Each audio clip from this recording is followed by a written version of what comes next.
2022 کو، آج سے 9 مہینے پہلے، تو انتہائی مخدوش حالات تھے۔ IMF سے ہمارا معاہدہ ٹوٹ چکا تھا اور دنیا میں تیل کی قیمتیں آسمانوں سے باتیں کر رہی تھی، اور حکومت کی بدترین نااہلی کی بنا پر گیس، ہم سستی ترین گیس ہم نہ خرید سکے۔ اس سال ان کے زمانے میں گندم کی جو پیداوار تھی وہ ہماری جو ڈیمانڈ اس سے کم تھی۔ اربوں ڈالر ہم نے خرچ کے ہم گندم اس وقت منگا رہے ہیں تاکہ پاکستان کے کروڑوں عوام کو گندم مل سکے، اور تیل کے اوپر 27 ارب ڈالر پاکستان کے خرچ ہوئے، جو تاریخ میں سب سے بڑا یہ تیل کا خرچہ تھا۔ تو یہ وہ سارے مہنگائی عروج پر ہے، اس میں کوئی شک نہیں۔ تو ان سارے مسائل کو سامنے رکھ کر جب سیلاب آیا تو اس نے اور بھی بڑا چیلنج پیدا کر دیا، لیکن اللہ کا شکر ہے کہ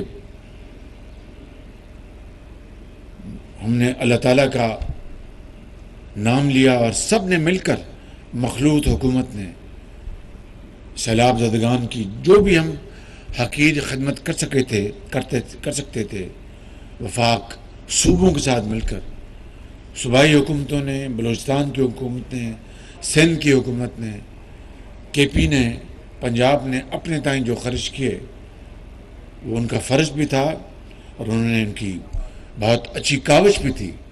لیکن وفاق نے بے نظیر انکم سپورٹ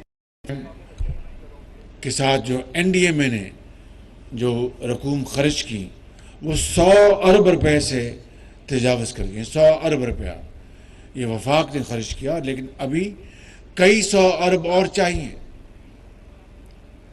9 دسمبر کو ہماری میٹنگ ہے جنیوا میں، اور وہاں پر دنیا کے سیکرٹری جنرل جو ہیں اقوام متحدہ کے، وہ تشریف لا رہے ہیں۔ میں ان کے ساتھ وہ ڈونرز کانفرنس چیئر کروں گا۔ میں آج کل دن رات مصروف ہوں، اپنے جو ہمارے برادر ممالک ہیں ان کے ساتھ میں ٹیلی فون کر ان کو دعوت دے رہا ہوں کہ تشریف لائیں اور اس کانفرنس میں ہمارا ساتھ دیں۔ آپ کی، ان کی وہاں پر موجودگی سے دنیا کے ممالک کو حوصلہ ملے گا کہ پاکستان کے برادر دوست ممالک وہاں پر موجود ہیں۔ کل ہی میں نے بات کی جناب انور ابراہیم جو ملیشیا کے نئے وزیر اعظم منتخب ہوئے ہیں، وہ کوئی پاکستان میں وہ کئی مرتبہ آ چکے ہیں، انہوں نے جیلیں کاٹیں، بڑی قربانیاں دی انہوں نے۔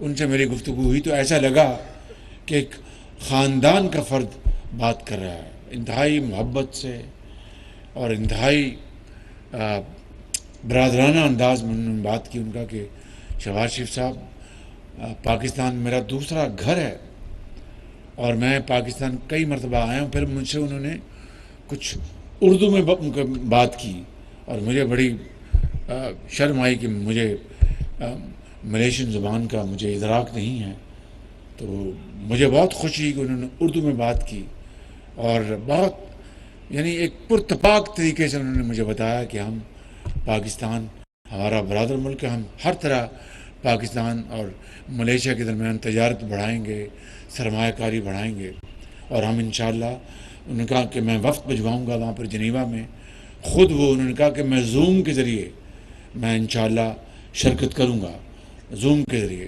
لیکن چونکہ وہ وزارت عظمیٰ کے قلمدان کے ساتھ وہ وزیر خزانہ بھی ہیں، انہوں نے بجٹ پیش کرنا ہے، تو اس لیے وہ خود نہیں آ سکیں گے، لیکن وہ شرکت کریں گے زوم کے ذریعے ان کا وقت۔ اسی طرح میں نے دوسرے برادر ممالک سے بات کی ہے، ترکی کے صدر سے، جناب قطر کے امیر سے بات کی، میں نے ابوظہبی کے اور UAE کے جو صدر ہیں میرے بھائی محمد بن زائد، ان سے میں نے پرسوں بات کی ان سے، تو سب نے بڑی گرم جوشی کا اظہار کیا۔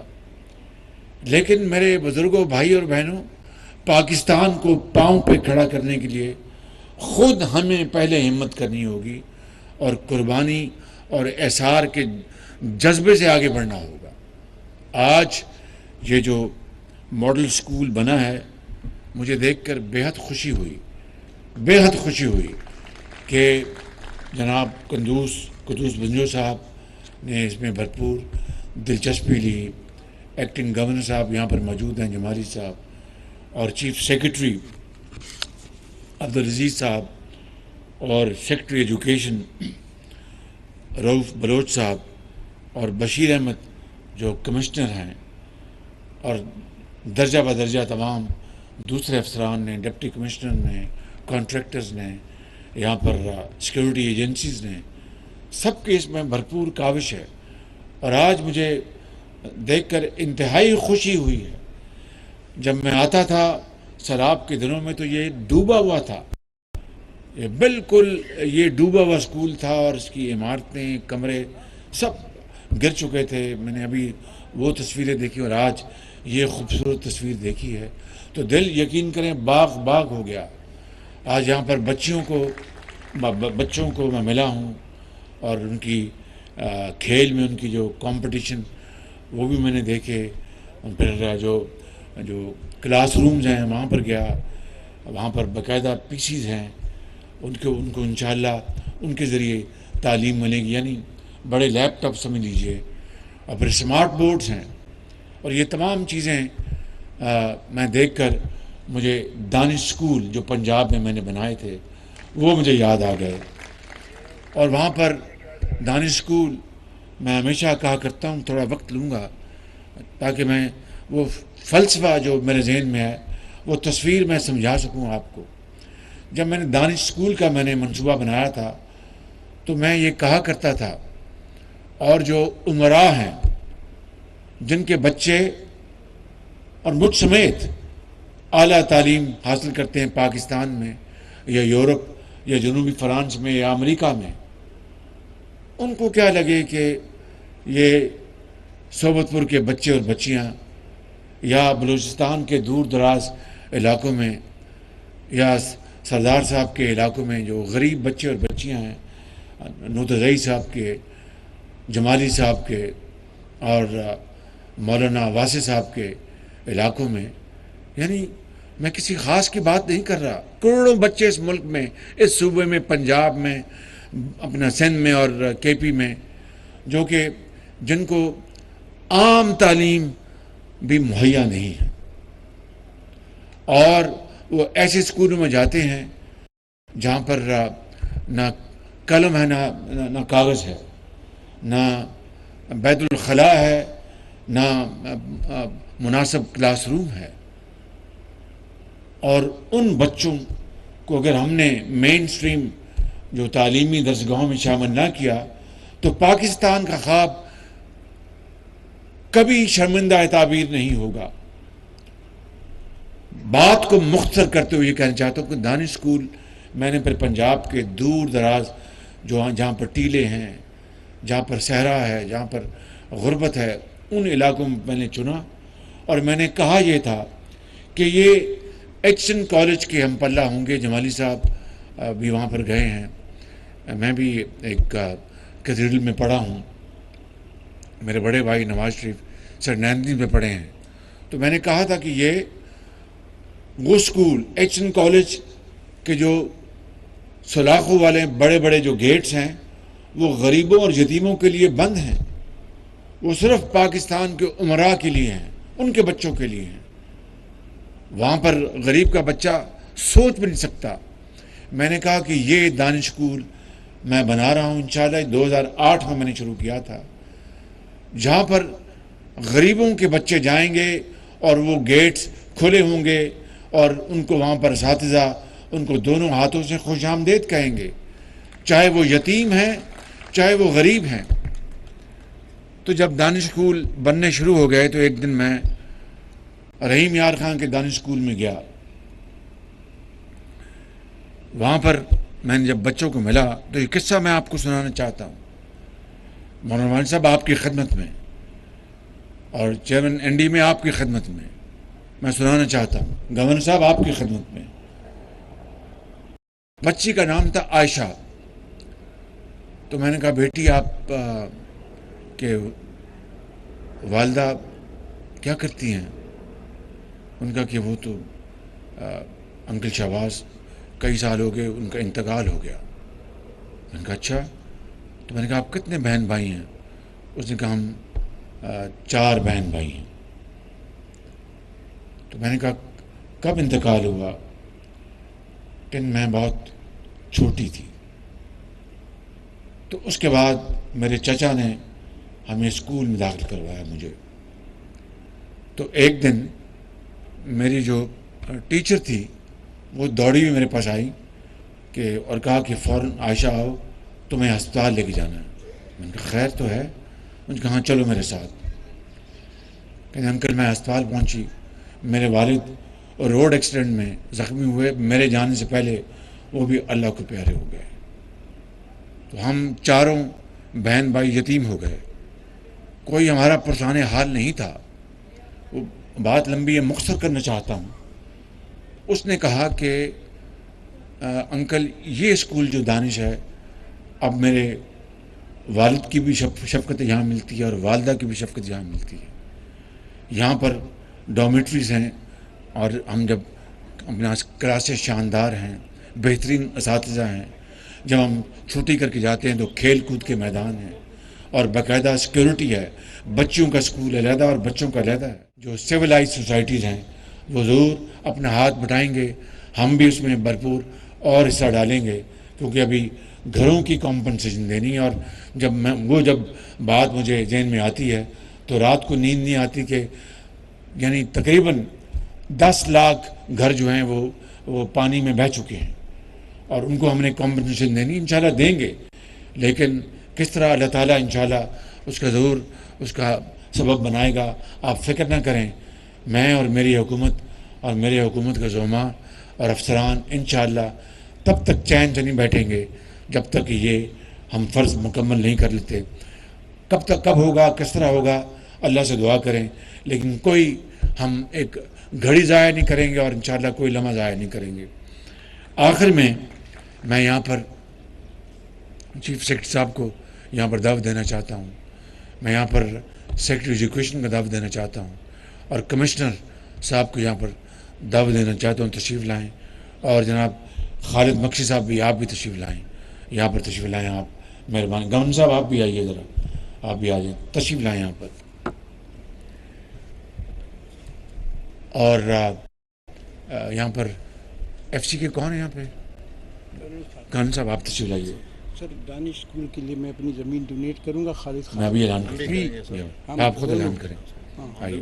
وہ جال مکسی میں اس کا معاون میں دے دوں گا. چیف منسٹر جناب قدوس بزنور صاحب کی سربراہی میں بلوچستان کی حکومت نے یہ فیڈرل گورنمنٹ نے فنڈز خرچ کیے لیکن یہ فنڈ فیڈرل اور پروونشل کا معاملہ نہیں. یہ پاکستان کے وسائل ہیں اور پاکستان کے عوام کا اس کے اوپر حق ہے چاہے وہ بلوچ ہوں یا سندھی ہیں یا پنجابی ہیں یا پٹھان ہیں یا کوئی بھی ہیں سیٹلرز ہیں جو بھی ہیں ان کے اوپر ان وسائل کا حق آپ کا ہے. تو وفاق نے یہ وسائل مہیا کیے مگر جناب بنجو صاحب جو آج موجود ہیں ان کی بڑی مہربانی اور ان لوگوں نے اس علاقے کے جو ایم این اے ہیں مکسی صاحب ہیں اور ان افسران نے جو کاوش کی ہے. جی اذان ہو رہی ہے. حکومت پاکستان دے گی تاکہ حوصلہ بڑھے, ترغیب ہو اور افسروں کو بھی اور جوانوں کو بھی تاکہ وہ اس کار خیر میں بڑھیں. زندگی کرنے کی خو کر لے. یہ آبرو انہوں نے بنائی نا آج صحبت پر میں اپنا عظیم ماؤں اور عظیم والدین کے بچوں کے لیے. وہ آبرو انہوں نے ایسے نہیں بنائی, محنت کی. مکھیاں تھی, پانی میں اپنا جراثیم تھے, سڑکیں ٹوٹی ہوئی تھیں, اینٹیں, یہ اپنا گارا کہاں سے آیا, لوہا کہاں سے آیا. یہ محنت کی انہوں نے. تو اگر ہم ان کی محنت کی قدر نہیں کریں گے, اپریشیٹ نہیں کریں گے تو یہ چراغ پھر آگے نہیں چلے گا. تو میں سمجھتا ہوں کہ یہ قربانی ہے, یہ اثار ہے, یہ محنت ہے. اس لیے ان کو 23 مارچ کو انشاءاللہ تمغہ خدمت دیا جائے گا تاکہ انہوں نے جو محنت کی ہے وہ پوری قوم دیکھے. یہ پبلک ریکگنیشن ہے کہ جنہوں نے اچھا کام کیا ان کو ستائش ملے, جنہوں نے کام ٹھیک نہیں کیا ان کو ریپریمانڈ کرنا چاہیے. یہی اصول ہے دنیا میں ترقی اور خوشحالی کا, اور کوئی پیمانہ, کوئی میزان نہیں ہے. تو تمنا آبرو کی ہے اگر گلزار ہستی میں, تو کانٹوں میں الجھ کر زندگی کرنے کی خو کر لے, اور نہیں یہ شان خودداری چمن سے توڑ کر تجھ کو کوئی دستار میں رکھ لے, کوئی زیب گلو کر لے. اقبال کہہ رہا ہے 1857 کا جو ہوئی تھی, انگریز اس کی مٹنی کہتے ہیں, ہم اس کو جنگ آزادی کہتے ہیں, کہ مسلمان 1857 کو اس کو ریفر کر رہا ہے جب انگریز نے پھر اس کے اوپر قبضہ کیا, اور کس طرح پھر ظلم اور زیادتی کا ایک طوفان آیا. دلی میں کیا کچھ ہوا, ہزاروں لوگوں کو ایک ہی دن میں ان کو شہید کیا گیا, مسلمانوں کو, اور دوسرے لوگ بھی مرے ہوں گے جو غیر مسلم تھے. تو اقبال کہتا ہے کہ اور جو باقی جو تھے بڑے بڑے وہ بن گئے انگریز کے, اب ہاں میں ملانے والے بن گئے. تو اقبال کہتا ہے کہ مسلمان یہ تو تمہاری شان نہیں ہے کہ پھول کی مانند, اور پھول جو ہے وہ کانٹوں کے بغیر پیدا نہیں ہوتا. یاد رکھنا, جو کہتے ہیں نا, جو روئی پینجے کے بغیر وہ سوتر نہیں نکلتا, بڑی تکلیف سے روئی گزرتی ہے. پھول بھی کانٹوں سے گزرتا ہے, تب خوشبو پھیلتی ہے پورے باغ میں. تو اگر پاکستان کے عوام نے, افسران نے, اپنا پولیس آفیسرز نے, اور گورنمنٹ آفیسرز نے, سیاستدانوں نے, ڈاکٹرز نے, انجینئرز نے, مزدوروں نے, اگر پاکستان کی خوشبو دنیا میں پھیلانی ہے تو یہ صحبت پور کے سکول کی یہ مثال ہے. اقبال یہ کہتا ہے کہ تمنا آبرو کی ہے اگر گلزار ہستی میں, کہ مسلمان کو وہ ایڈریس کر رہا ہے 1857 کے حوالے سے, کہ مسلمان اگر تم نے پھول کی مانند اگر خوشبو علاقے میں پھیلانی ہے تو اس کا راستہ آسان نہیں, کانٹوں سے گزرنا ہوگا. اس کے بغیر نہ مہک آئے گی, نہ کوئی باغ کی طرف جائے گا. تو پھر وہ کہتا ہے کہ تمہیں کیا ہو گیا مسلمان, کہ اب پھول کی طرح تمہیں کو کاٹ کے